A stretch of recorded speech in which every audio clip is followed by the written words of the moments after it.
নির্বাচন হওয়ার কথাবার্তা বলা হচ্ছে ফেব্রুয়ারির দিকে। সেই নির্বাচনে আসলে কি ঘটতে যাচ্ছে, কতটা অংশগ্রহণমূলক হবে, অথবা আওয়ামী লীগ সেখানে পার্টিসিপেট করতে পারবে কিনা? এর মধ্যে আমরা নানান পর্যায়ে দেখতে পাচ্ছি যে আন্তর্জাতিক বিভিন্ন মহল থেকে এক ধরনের চাপ সম্ভবত আসতে শুরু করেছে সরকারের উপরে, আওয়ামী লীগ সহ ইনক্লুসিভ নির্বাচনের বিষয়ে। যদিও আওয়ামী লীগ শব্দটা তারা এখনো পর্যন্ত উচ্চারণ করেনি, তবে অংশগ্রহণমূলক নির্বাচনের কথা বলছে।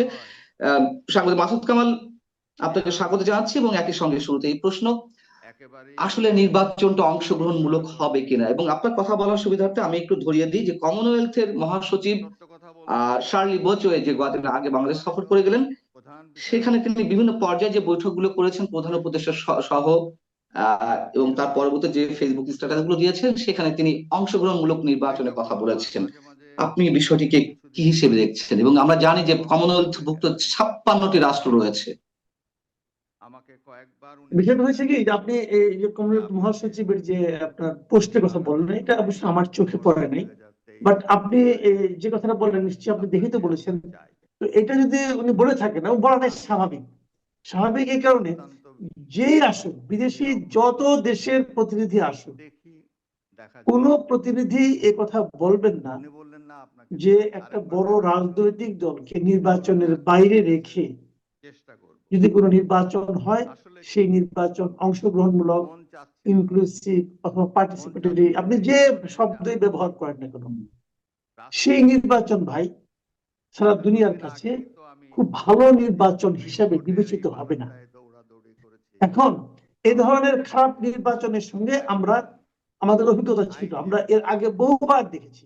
সেই 96-এর ফেব্রুয়ারি নির্বাচন থেকে শুরু করে এর আগে এরশাদের নির্বাচন বহু দেখেছি। তারপরে এই 2014 নির্বাচন, 2018 নির্বাচন, 24-এর নির্বাচন, আমরা এই ধরনের নির্বাচন বহু দেখেছি। এবং এই নির্বাচনগুলো সারা দুনিয়ার গণতন্ত্রকামী মানুষের কাছে একটা অচেনা নির্বাচন, এবং তাদের কাছে একটা অগ্রহণযোগ্য নির্বাচন। এখন অগ্রহণযোগ্য নির্বাচন হলে কি দেশ চালাতে পারবে না? পারে তো। সামরিক শাসন তো সবার কাছে অগ্রহণযোগ্য, তারা কি দেশ চালাচ্ছে না? চালাচ্ছে।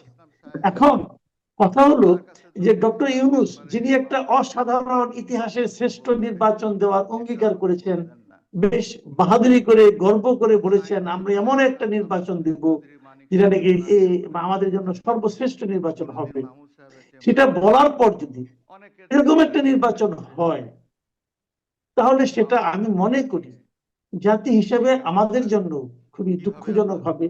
ইউনূস সাহেবের যদি মান সম্মান থাকে, ওনার জন্য অপমানজনক হবে। আর যদি মান সম্মান না থাকে, সেটা অন্য হিসাব, ওই হিসাবটাতে কথা বলতে পারবো না। কিন্তু ওনার মতো লোকের কাছ থেকে ধরনের নির্বাচন আশা করা যায় না। কিন্তু বাস্তবতা কি? বাস্তবতা হলো উনি তো এর আগেও বলেছেন, মাঝখানে দেখলাম যে উনি বলেছেন যে আওয়ামী লীগের নির্বাচনে অংশগ্রহণ করার কোনো সম্ভাবনা বোধহয় নাই। এটা উনিও বোধহয় বলেছেন কিছুদিন আগে। সেই কথা উনি কিভাবে বলেছেন আমি জানি না, বলা স্বাভাবিক, কারণ আওয়ামী লীগকে স্থগিত করা হয়েছে তার রাজনৈতিক কার্যক্রম, আর নির্বাচন তো একটা রাজনৈতিক কার্যক্রম, তাই না? ইসি তাদের আপনার নিবন্ধন স্থগিত করে রাখছে। তো এই সমস্ত কাজ মনে হচ্ছে যে সরকার অগ্রসর হচ্ছে এমন একটা নির্বাচন করার জন্য যে নির্বাচনে আওয়ামী লীগ থাকবে না। কিন্তু সারা দুনিয়া এটাকে ভালো নির্বাচন বলবে বলে আমার কাছে মনে হয় না ভাই। দুনিয়া গ্রহণ যদি নাই করে, বা আন্তর্জাতিক যেই দাবিগুলো উঠছে আন্তর্জাতিক ভাবে, তাতে কি সেই দাবিগুলো উপেক্ষা করে করে চাপগুলো সামলাতে পারবে সরকার, অথবা নিজের মতো করে যা করা করতে পারবে? এখন সরকারের কি, সরকার তো ফেব্রুয়ারি পরে চলে যাবে, তাতে কিছু যায় আসে না। যেমন ধরেন আওয়ামী লীগ সরকার ছিল, আওয়ামী লীগ 2024 নির্বাচন করলো, সারা দুনিয়া লোক পছন্দ করলো না, ওটা কিন্তু আওয়ামী লীগের উপরে চাপ। চাপ কেন? সে আরো 5 বছর থাকার আগ্রহ নিয়ে নির্বাচনটা করেছে, থাকার নিয়ত নিয়ে নির্বাচন। কিন্তু এদের তো সেরকম নিয়ত নাই। এদের কথা হলো আমি করে দিয়ে চলে গেলাম। এখন লোককে আপনি গালাগালি করতে পারেন, আপনি সমালোচনা করতে পারেন। এখন যদি মনে করেন যে যাই বলুক আমি কিছু মনে করবো না, আমি কিছু মাইন্ড করবো না, যদি সে মনে করে, এইভাবে যদি সিদ্ধান্ত নেয়, যদি কেউ সিদ্ধান্ত নেয় আমাকে যে যাই বলুক আমি অপমান বোধ করবো না, তাহলে তাকে আপনি কেমন করে বুঝাবেন যে ভাই এই কাজটা করা আপনার ঠিক হচ্ছে না? এখন ওনাদের ভাবভঙ্গি দিয়ে মনে হচ্ছে ওনারা সিদ্ধান্ত নিয়ে রাখছেন যে ওনারা কিছু মনে করবেন না, যে যাই বলে বলুক, কি আছে যায়, আমার কাজ তো আমি করতে পারলাম, নির্বাচন দিলাম একটা শেখ হাসিনার ফাঁসি দিলাম, একটা পোর্ট গুলি দিয়ে দিলাম, আমার তো মিশন সাকসেসফুল, মিশন কমপ্লিট, এখন আমি চলে যাবো আমেরিকাতে, সমস্যাটা কি? ঠিক আছে না, আপনি যেটা বলছেন সে তো যথেষ্ট লজিক্যাল বর্তমান বাস্তবতার প্রেক্ষিতে, কিন্তু কথা হচ্ছে পরবর্তী যে গভর্নমেন্ট আসবে এই ধরনের নির্বাচনের মধ্য দিয়ে তার স্থায়িত্ব নিয়ে কি কোনো প্রশ্ন থাকবে, মানে টেকসই হবে কিনা, কিংবা মাঝপথে গিয়ে কোনো ধরনের অনাকাঙ্ক্ষিত আরো রূঢ় বাস্তবতার মুখোমুখি আমরা হব কিনা, একটা আনরেস্ট সিচুয়েশন আবার নতুন করে তৈরি হবে কিনা এই বাংলাদেশে এই নির্বাচনকে কেন্দ্র এটা করে। আমার মনে হয়, এটা আপনার এই আশঙ্কাটা আমার কাছে খুবই সম্ভব, মানে এই আশঙ্কাটা হতে পারে বাস্তবায়িত। কারণ দায় সম্পূর্ণ সমস্যাগুলি যে বুঝবে পরের গভর্নমেন্টের উপর, পরের গভর্নমেন্টকে অনেক কি বলবে যে আপনি তো আসছেন ক্ষমতায় ঠিক আছে, কিন্তু আপনি তো একটা সঠিকভাবে প্রতিনিধিত্বমূলক সরকার নন। কারণ এই দেশের অনেক একটা বড় রাজনৈতিক এই নির্বাচনে ছিল না, কাজে ওই নির্বাচনে ছাড়া আপনি অনেকটা ওয়াকওভারের মতো করে আপনি আসছেন, ওয়াকওভার পাই আসছেন, কাজে এটা ওই সরকারের জন্য একটা বাড়তি চাপ হবে। কিন্তু আনফরচুনেট কি জানেন, আনফরচুনেটলি যখন আওয়ামী লীগের রাজনৈতিক কর্মকাণ্ডকে স্থগিত করা হলো, তখন কিন্তু এই যে বর্তমানে আওয়ামী লীগকে ছাড়া আর যারা বড় দল আছে যেমন জামাত ইসলামী অথবা বিএনপি, আমি দুইটাকে ধরি, বাদ বাকি সব তো আমার কাছে মনে হয় দুধভাত টাইপের দল। তো এই জামাত ইসলামী এবং বিএনপি এরা উভয়েই কিন্তু আওয়ামী লীগের এই নিষিদ্ধকরণটা চেয়েছিল। প্রথম দিকে বিএনপি একটু প্রতিবাদ করেছিল যে তারা কোনো দলকে নিষিদ্ধ চায় না। পরের দিকে এসে যখন নিষিদ্ধ ঘোষণা করা হলো, যখন নাকি যে হাসনাত আব্দুল্লাহরা তারা মিটিং করলো, ঠান্ডা পানির মানে স্পর্শ পেয়ে পেয়ে আন্দোলন করলো, তখন কিন্তু বিএনপি আর কোনো প্রতিবাদ করেনি। এবং আমি যতদূর জানি বিএনপি সরাসরি সম্মতি দিয়েছে যে আওয়ামী লীগকে নিষিদ্ধ করলে তাদের কোনো আপত্তি নাই। কাজে এটা তো বিএনপি চেয়েছে।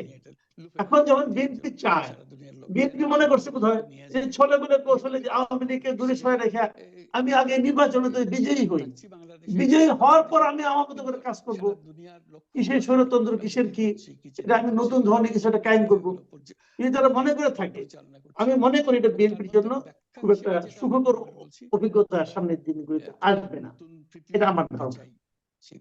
আপনি কথা প্রসঙ্গে পোর্টের প্রসঙ্গ নিয়ে আসলেন। লালদিয়া কন্টেইনার টার্মিনাল দেওয়া হয়েছে, পাশাপাশি আরো একটি টার্মিনাল দেওয়া হয়েছে বিদেশিদের হাতে। নিউ মুরিং কন্টেইনার টার্মিনাল নিয়েও কথা হচ্ছে। আমরা কোনো রাজনৈতিক দলের পক্ষ থেকে তুমুল কোনো বিরোধিতা দেখলাম না, এমনকি লালদিয়া কন্টেইনার টার্মিনাল সহ আরো যেটি দেওয়া হলো বিদেশি কোম্পানিদের হাতে ইজারা দেওয়া হলো, সেই ঘটনার পরে আমরা কয়েকদিন পর দেখলাম তারেক রহমানের একটি ফেসবুক পোস্ট, যদিও হাইকোর্টে রিট করা হয়েছে সেটি নিউ মুরিং কন্টেইনার টার্মিনাল নিয়ে। সবকিছু মিলিয়ে আমি যদি প্রশ্নটা এরকম করি যে তারপরেও তো ফরমালি বিএনপি বলেছিল যে আমরা চাই না এই সরকার এইগুলো করুক, অনির্বাচিত সরকার। সিপিবি থেকে শুরু করে আরো বিভিন্ন রাজনৈতিক দল, ইভেন জামাতে ইসলামীও তারাও বিরোধিতা করেছে, এবং সেনা প্রধানও বলেছিলেন যে কোনো অনির্বাচিত সরকার এই ধরনের সিদ্ধান্ত নিতে পারে না, নির্বাচিত সরকারই পোর্টের বিষয়ে সিদ্ধান্ত নেবে। তাহলে কি সবাইকে বুড়ো আঙ্গুল দেখিয়ে ডক্টর ইউনূস সরকার এমন একটি সিদ্ধান্ত নিল, নাকি আসলেই তিনি জানেন যে এই যে দাবিগুলো খুব দুর্বল দাবি, সে যা করার তাই করে যাবেন? বিষয়টি কেমন আপনার দৃষ্টিতে? দেখেন, হতে পারে আপনি যেটা বললেন, যে আশঙ্কাটা করলেন যে এটা একটা আসলে পাতানো খেলা, এই পাতানো খেলা হতে পারে, অস্বাভাবিক কিছু না। কারণ আমি লক্ষ্য করেছি ডক্টর ইউনূস সরকারের যে কোনো কর্মকাণ্ড যত ভিতরে ভিতরে হোক না কেন, সেই ব্যাপারে পলিটিক্যাল পার্টিগুলো মানে জামাত, বিএনপি, এনসিপি এরা কোনো ধরনের সাধারণত প্রতিবাদ করে না। তারা যেন মেনে নেওয়ার জন্য বসেই থাকে, যেটা নাকি একেবারে নির্লজ্জের মতো হয়ে যায়, সেটাকে লোক দেখানো মৃদু কোমল কোমল প্রতিবাদ তারা হতে বলে, মানে কথা বলে যে এটা আমরা চাই না, মানি না, অথবা কিন্তু তারপরে কিছু না। এর মধ্যে সবচেয়ে কঠিন যে মন্তব্যটা আমি পেলাম কালকে, আমি তারেক রহমান সাহেবের যে পোস্ট, এটা ওখানে উনি বেশ কঠিন ভাবে এলডিসি থেকে উন্নয়নের বিরোধিতা করলেন এবং পোর্টের ব্যাপারে বললেন, কিন্তু এর থেকে কোনো হেলদোল লক্ষ্য করা গেল, কোনো চেঞ্জ তো হলো না। যা বলেছেন বলেছেন, এরাও কিছু বলছে না, তারাও উনি ওখানে করে যাচ্ছেন। বাট রিয়েলিটি হলো কি জানেন, এটা ওনারা করতে পারেন, ওনাদের এই এখতিয়ার নাই। কারণ একটা জিনিস হলো, আপনি একটা নন ডিসক্লোজার এগ্রিমেন্ট করছেন, একবার এক এক কথা বলে, একবার বলে এটা G2G একটা কন্ট্রাক্ট হয়েছে, এটা প্রকাশ করা যাবে না। এটা তো G2G কন্ট্রাক্ট না, ওনারা তো কতগুলি প্রাইভেট প্রতিষ্ঠানের সঙ্গে চুক্তি করেছেন।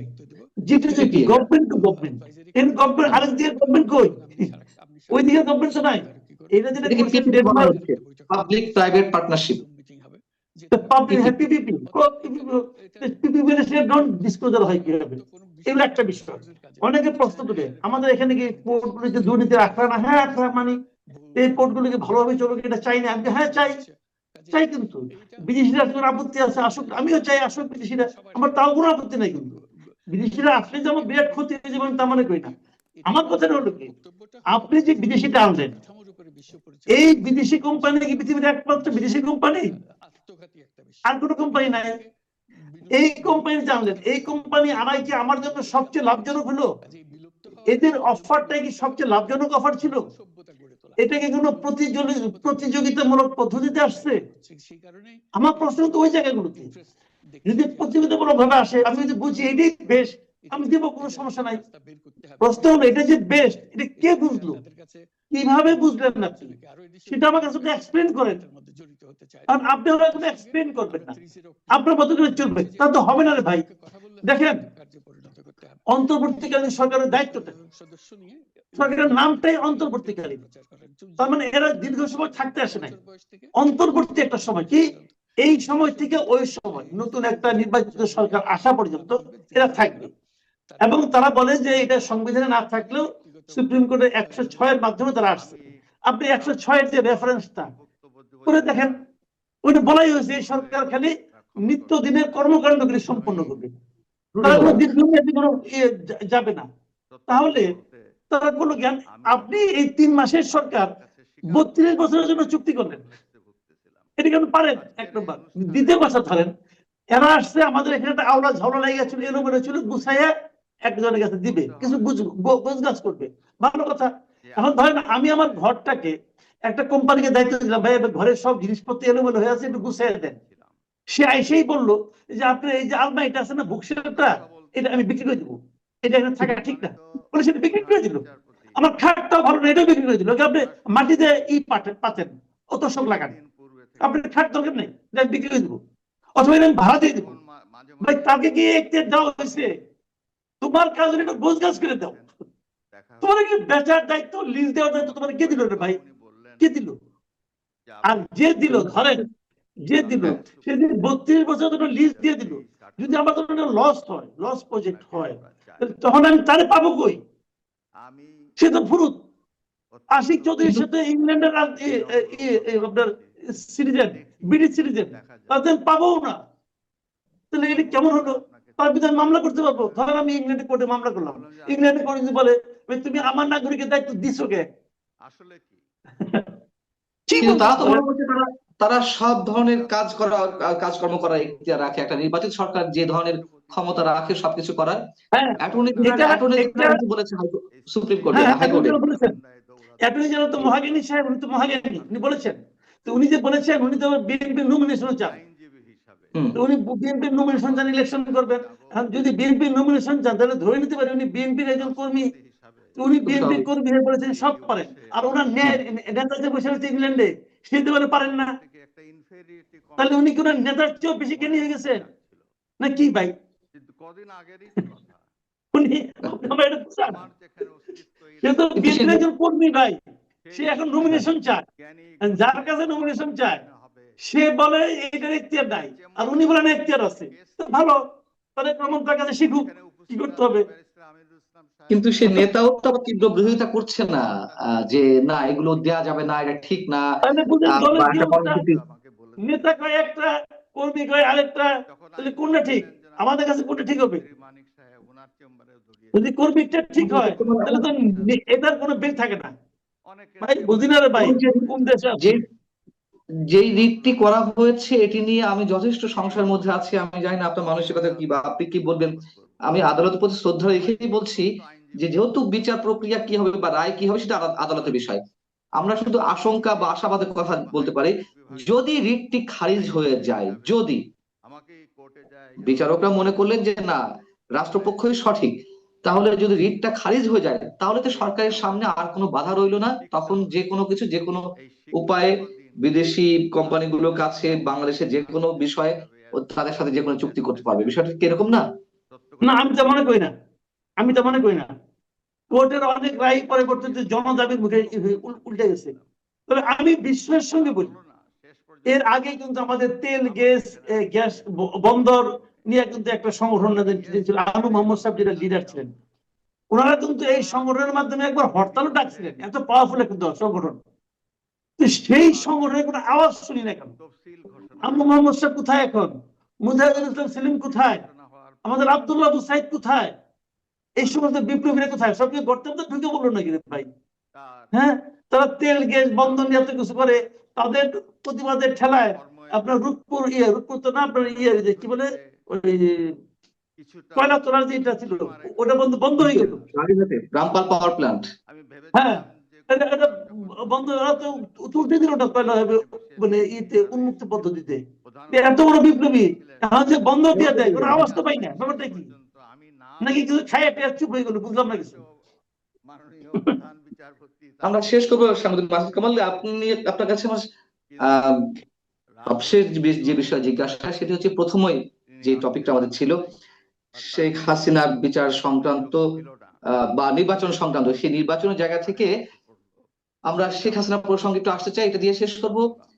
ভারত একটি প্রতিক্রিয়া জানিয়েছে, তাকে ফেরত চাওয়ার বিষয়ে বাংলাদেশ থেকে যে চিঠি দেওয়া হয়েছে বাংলাদেশ সরকারের পক্ষ থেকে, ভারতের পররাষ্ট্র মন্ত্রণালয়ের মুখপাত্র রণধীর জয়সওয়াল তিনি বলেছেন পর্যালোচনা করছি, আমরা চিঠি পেয়েছি, আমরা পর্যালোচনা করছি। এই কথা দিয়ে কি মিন করে? পর্যালোচনা, এত যে কথাবার্তা মানে মাসের পর মাস ধরে হচ্ছে, এখন একবার তিনি বললেন পর্যালোচনা করছি, এটি দ্বারা কি অন্য কিছু মিন করে? অবশ্যই পাত্তাই দেয়নি বাংলাদেশে ভাই, সহজ বাংলায় বললাম, পাত্তাই দেয় নাই। এর আগে বাংলাদেশ দুইটা চিঠি লিখছে, দুইবার কোনো জবাব দিছে, কোন কনক্রিট জবাব দিছে? এইবার কি বলছেন আপনি? তো বললেন পর্যালোচনা করছি। আরেকটা কথা বলছি কিন্তু, এই রণধীর জয়সওয়াল আরেকটা কথা বলছে, সে বলছে বিষয়টি ক্ষেত্রে বিষয়টি ভারতের চলমান বিচারিক ও আইনগত প্রক্রিয়ার আওতায় খতিয়ে দেখা হচ্ছে।